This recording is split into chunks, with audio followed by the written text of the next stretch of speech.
how to show or hide messages content preview on the lock screen on the iPhone 14 series.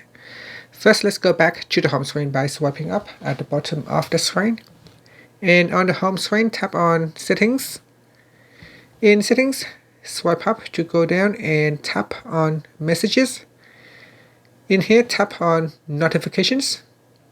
Then we go down and tap on Show Previews in the lock screen appearance.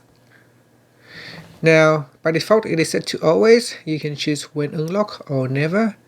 So if you choose never on your lock screen, you'll still be able to receive notifications, but it won't show the text preview or it won't show the messages preview or the content. And that's it. Select one of the three options and then tap on the back key to go back to settings, or swipe up to go back to the home screen. Thank you for watching this video. Please subscribe to my channel for more videos.